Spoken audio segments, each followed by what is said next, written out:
Hi friends, welcome to my channel Pooja city blogs.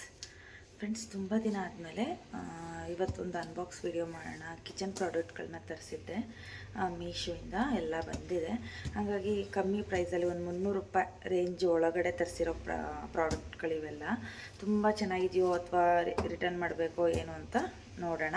Worth ಆಗುತ್ತಾ price ನಾನು ಕೊಟ್ಟಿರೋದು ಅಂತೆಲ್ಲ. ಹಾಗೆ ಏನೆಲ್ಲ ಪ್ರಾಡಕ್ಟ್ಗಳನ್ನ ತರಿಸಿದ್ದೀನಿ ಅದರದ್ದೆಲ್ಲ ಲಿಂಕ್ಗಳನ್ನ ನಾನು ಡಿಸ್ಕ್ರಿಪ್ಷನಲ್ಲಿ ಶೇರ್ ಮಾಡಿರ್ತೀನಿ. ಇಷ್ಟ ಇರೋರು ಒಮ್ಮೆ ಚೆಕ್ ಮಾಡ್ಬೋದು. ಹಾಗೆಯೇ ಈಗ ತರಿಸಿರೋ ಪ್ರಾಡಕ್ಟ್ಗಳು ಪೂರ್ತಿ ಕಿಚನಿಗೆ ಸಂಬಂಧಪಟ್ಟಂಥವು. ಹಾಗೆಯೇ ಫಸ್ಟ್ ಟೈಮ್ ಯಾರಾದರೂ ಈ ವಿಡಿಯೋ ನೋಡ್ತಾ ಇದ್ದರೆ ದಯವಿಟ್ಟು ಒಂದು ಲೈಕ್ ಮಾಡಿ, ಸಬ್ಸ್ಕ್ರೈಬ್ ಮಾಡ್ಕೊಳ್ಳಿ, ಬೆಲ್ ಐಕನ್ನ ಕ್ಲಿಕ್ ಮಾಡಿ ಹಾಲಂತ ಸೆಲೆಕ್ಷನ್ ಮಾಡಿದ್ರೆ ನನ್ನ ವಿಡಿಯೋ ಫಸ್ಟ್ ನೋಟಿಫಿಕೇಷನ್ ನಿಮಗೇನೆ ಬರುತ್ತೆ. ಮತ್ತೆ ತಡ ಶುರು ಮಾಡೋಣ. ಏನೇನು ತಂದಿದ್ದೀನಿ ಅಂತೆಲ್ಲ ತೋರಿಸ್ತೀನಿ, ಬನ್ನಿ ಈಗ.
ಫ್ರೆಂಡ್ಸ್, ನೋಡಿದ್ರಿ ಅಲ್ವಾ, ಇವೆಲ್ಲ ಪ್ರಾಡಕ್ಟ್ಗಳು ನನಗೆ ತುಂಬಾ ಇಷ್ಟ ಆದವು. ಕ್ವಾಲಿಟಿ ವೈಸ್ ಸಖತ್ತಾಗಿದೆ, ಹಾಗೆ ವರ್ತ್ ಮನಿ ಅಂತಲೂ ಹೇಳ್ಬೋದು. ನಿಜವಾಗ್ಲೂ ಎಷ್ಟು ಕಮ್ಮಿ ಪ್ರೈಸ್ಗೆ ಒಳ್ಳೆ ಕ್ವಾಲಿಟಿ ಸಿಕ್ಕಿದ್ದಿಲ್ಲ ಅಂತ ಖುಷಿ ಆಯಿತು. ನಿಮಗೆಲ್ಲ ಯಾವುದೆಲ್ಲ ಇಷ್ಟ ಆಯಿತು ಅಂತ ಕಾಮೆಂಟ್ ಮಾಡೋದು ಮರಿಬೇಡಿ. ಹಾಗೆ ಇವೆಲ್ಲದ್ರದ್ದು ಲಿಂಕ್ನ ನಾನು ಡಿಸ್ಕ್ರಿಪ್ಷನಲ್ಲಿ ಹಾಕಿರ್ತೀನಿ. ಇಂಟ್ರೆಸ್ಟ್ ಇರೋರು ಬೈ ಮಾಡ್ಬೋದು, ಚೆಕ್ ಮಾಡ್ಬೋದು. ಹಾಗೆ ಹಾಗೆ ನನಗೆ ಆ ಸಿಲಿಕಾನ್ ಶೀಟ್ ಅಂತೂ ತುಂಬಾ ಇಷ್ಟ ಆಯಿತು. ಸ್ಲ್ಯಾಬ್ ಮೇಲೆ ಹಾಕ್ಬಿಟ್ರೆ ಹಾಗೇ ಅಂಟ್ಕೊಂಡು ಬಿಡುತ್ತೆ. ಅಂದರೆ ಜರ್ಗದಾಗಿರ್ಬೋದು, ಚಪಾತಿ ನಾದಕ್ಕಾಗಿರ್ಬೋದು, ಲಟ್ಸೋದಕ್ಕೆ, ರೊಟ್ಟಿ ತಟ್ಟೋದಕ್ಕೆ ಎಲ್ಲ ತುಂಬಾ ಚೆನ್ನಾಗಿದೆ. ನಾನು ಹೇಗೆ ಬರುತ್ತೋ ನೋಡೋಣ ಅಂದ್ಕೊಂಡಿದ್ದೆ. ತುಂಬ ಚೆನ್ನಾಗಿ ಒಳ್ಳೆ ಕ್ವಾಲಿಟಿಲೇ ಬಂದಿದೆ. ಕಮ್ಮಿ ಪ್ರೈಸ್ ಕೂಡ. ಈಗೊಂದು 10 ರೂಪೀಸ್ ಜಾಸ್ತಿ ಆಗಿದೆ ಕೂಡ. ನಾನು ತೊಗೊಂಡಿದ್ದು ಕಮ್ಮಿ ಪ್ರೈಸ್ಗೆ ಇವೆಲ್ಲನೂ. ಆದರೆ ಈ ಸಿಲಿಕಾನ್ ಶೀಟ್ದೆಲ್ಲ ಒಂದು 10 ರೂಪೀಸ್ ಜಾಸ್ತಿ ಆಗಿದೆ. ಹಾಗೆ ಇವಾಗ ತರಿಸಿರೋ ಅಷ್ಟು ಪ್ರಾಡಕ್ಟ್ಗಳು ಕ್ವಾಲಿಟಿ ತುಂಬಾ ಚೆನ್ನಾಗಿದೆ. ಹಾಗೆ ಪ್ರೈಸ್ ಕೂಡ ಅಷ್ಟೇ ವರ್ತ್ ಅಂತ ಅನ್ನಿಸ್ತು. ಕೊಟ್ಟಿದ್ದೇನು ನನಗೆ ಲಾಸ್ ಆಯಿತು ಅಂತ ಅನ್ನಿಸ್ಲಿಲ್ಲ. ನೀವು ಇಷ್ಟ ಇದ್ದರೆ ಬೈ ಮಾಡ್ಬೋದು. ಫ್ರೆಂಡ್ಸ್, ಇದಾಗಿತ್ತು ಇವತ್ತಿನ ಮೀಶೋ ಅನ್ಬಾಕ್ಸಿಂಗ್ ಬ್ಲಾಗು. ನೆಕ್ಸ್ಟ್ ಇನ್ನೊಂದು ಹೊಸ ವೀಡಿಯೋದೊಂದಿಗೆ ಸಿಗ್ತೀನಿ. ಈ ವಿಡಿಯೋನ ಎಲ್ಲೂ ಸ್ಕಿಪ್ ಮಾಡದೆ ಪೂರ್ತಿಯಾಗಿ ನೋಡಿ ಸಪೋರ್ಟ್ ಮಾಡಿ. ಹಾಗೆ ಒಂದು ಲೈಕ್ ಕೊಡೋದು ಮರಿಬೇಡಿ. ಬಾಯ್.